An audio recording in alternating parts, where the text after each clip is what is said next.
Eternians rejoice, it is finally here. Hey everyone, Toy Habits back at you with a hot take on the Masters of the Universe Origins Rise of Evil 2-pack featuring none other than the treacherous dynamic duo themselves, Keldor and Kronis. It's really interesting that they packed these two troublemakers together because they really have a torrid past. To make a long story short, Keldor employed Kronis as a mercenary, and after Keldor had an unfortunate mishap that melted his face off, Kronis was not happy reporting to the Lord of Destruction anymore. They got in a massive fight, and Kronis came out on the short end of the stick. Now that that's out of the way, let's take a look at that delicious box art, which harkens back to the Masters of the Universe gift sets from the 80s with the window-style display that shows off all of these gorgeous figures. As we move up the box, you can see the two figures front and center that show off the accessories they are packed with, but this is not the best part. On the box flap, you can see Keldor and Kronis poised to cause some big-time trouble in the land of Eternia. The artists that create these works of art are truly amazing. The back of the box is no exception, as it shows off the figures that are either out in the wave and how to remove and replace the accessories. But really, the piece de resistance is the art that shows Keldor and Kronis in a battle with none other than King Randor in a mini-comic version of Stratos. If that's a taste of what's to come, I need to take a second mortgage out on my house because I'm going to be in big-time debt.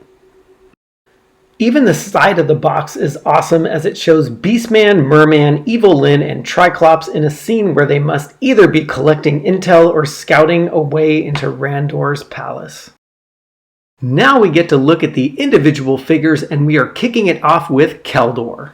So let's get up close and personal and start by looking at his armor, as it has a couple of embellishments that Skeletor's armor did not have, which include a green bat-like symbol and a magenta jewel near his belly button. His loin armor is nicely riveted with a ramstone in the center, which is reused from the Skeletor figure. The head is on a ball joint, but it really has some limited movement as his hair gets in the way and runs into his cape.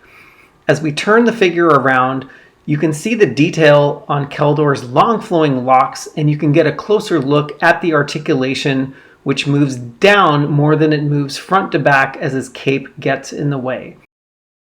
On to Keldor's accessories, and let's first take a look at the Skeletor head. And this head sculpt is phenomenal, as it has white teeth and the purple around the eyes give them a more sunken look and feel. The power sword has a green tip that blends into the deep purple for a glowing effect, as it really looks like it has the power.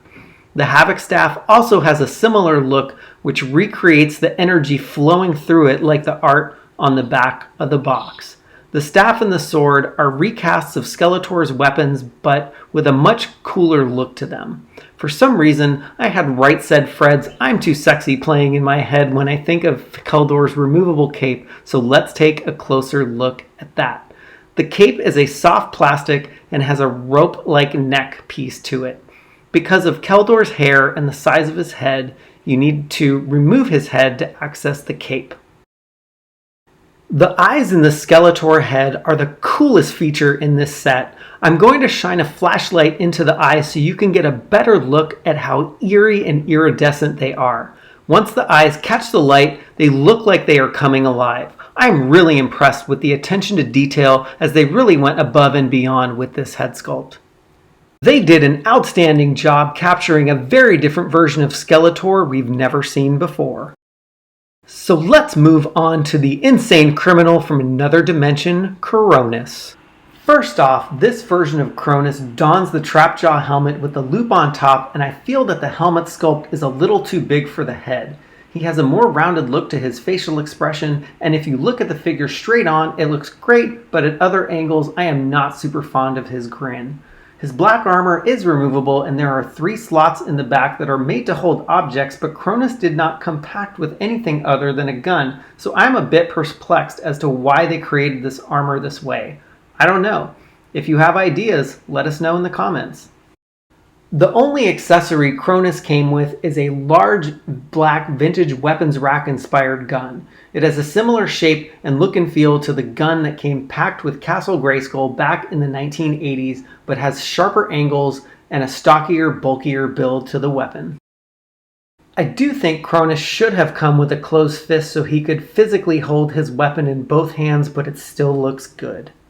And here is another look at his menacing mug. And here they both are as they plan their next adventure. I wanted to bring in a comparison to the Masters of the Universe Classics Kronis since we now have two versions. You can see that the Origins Kronis is less mechanized and more human looking than his Classics counterpart, and I do think that the Classics figure nailed the size and shape of the helmet as well as the facial expression a lot better. Doing the same comparison with Keldor, it looks like they nailed the head sculpt on the Origins version, but I would love for it to have that little green vial for this one. You can see that the armor is essentially the same with some paint app differences, and the bone with the jewel rests higher on Keldor's chest in the Classics version than in the Origins version. They really nailed the Origins versions, but since this figure has a cape, it is a little back heavy, and you see my point. We hope you enjoyed this hot take on Keldor and Kronis, and please let us know what you think in the comments below, and don't forget to like, share, and subscribe.